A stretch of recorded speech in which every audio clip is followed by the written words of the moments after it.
Cholo, you wanted to say hi? Hello, we are the people of Greece. Normal voice. Hello, everyone. Hello. This is our first board game review for Santorini, and we are coming here to tell you why you should be playing this game, Santorini. So, what's the theme of this game? Mostly it's a game about building. It's mostly a big game about building structures, and it has 3 mods, and it's really fun.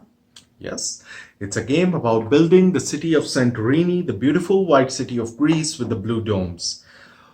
All you do in this turn is every player gets 2 characters which you can place anywhere you want. And on your turn, what you're going to do is do 2 things. Very simply, you're going to move to any of the adjacent squares and then build anywhere in your adjacency now. So you build like this. You can even move 1 step. Then you move again, build more structures.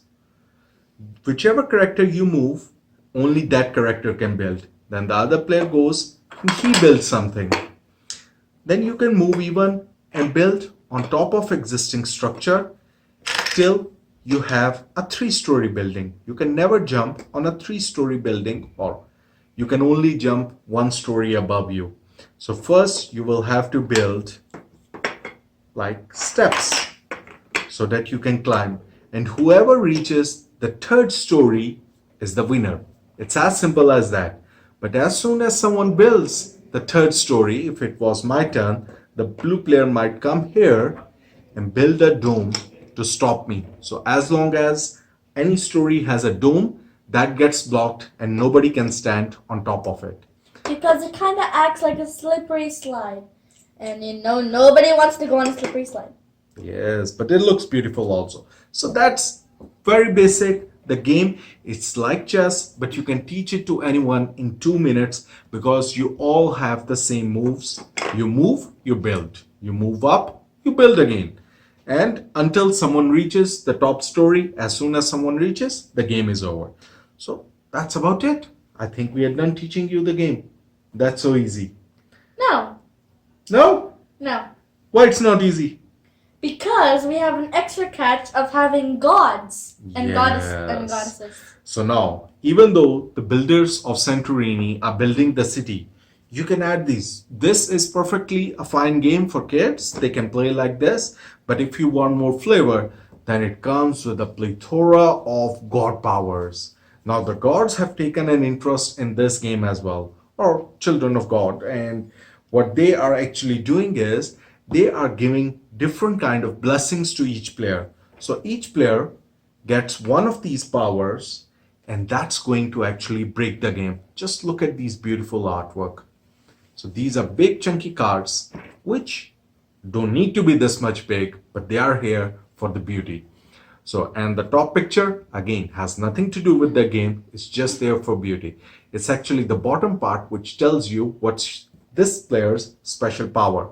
So for example, for Apollo, the power is that I can swap place with anyone who is on a top floor. So if the blue player was on top and I'm here, I can actually swap places with him, and that's my power.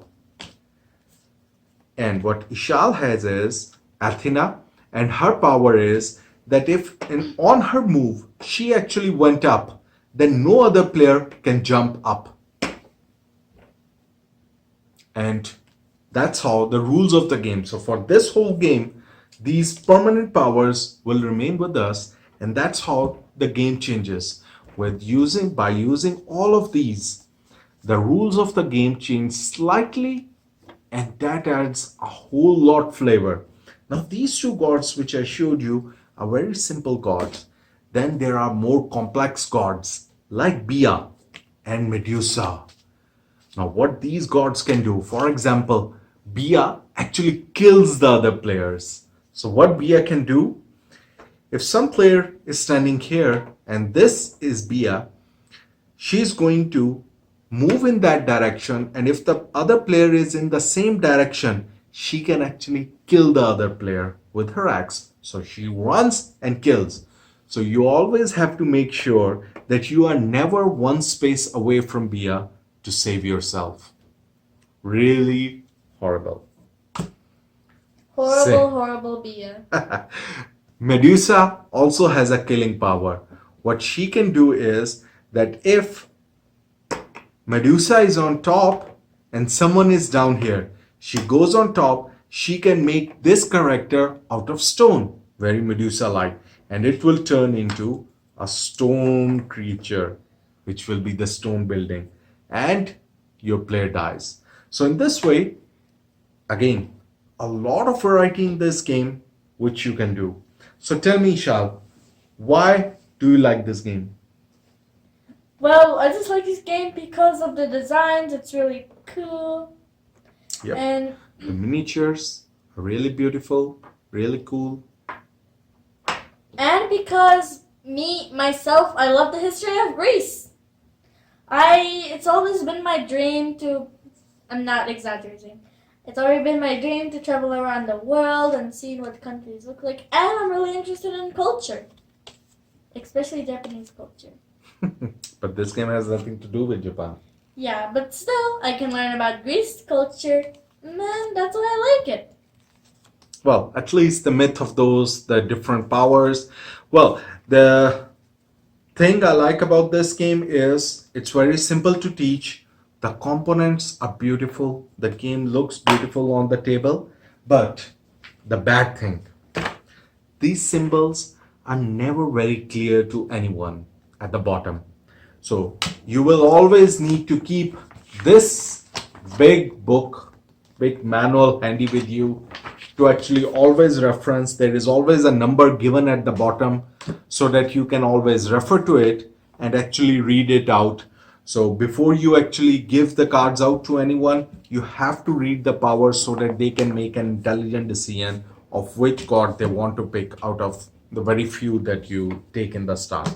So that's the only con of this game, that you have to keep a manual just to understand the power of a god. But other than that, a lot of variety and a beautiful game to look at. Yes, and that's why you should play Santorini. And if you want more information, you can go on YouTube and search for the trailer of Santorini. Thank you. Thank you. Bye.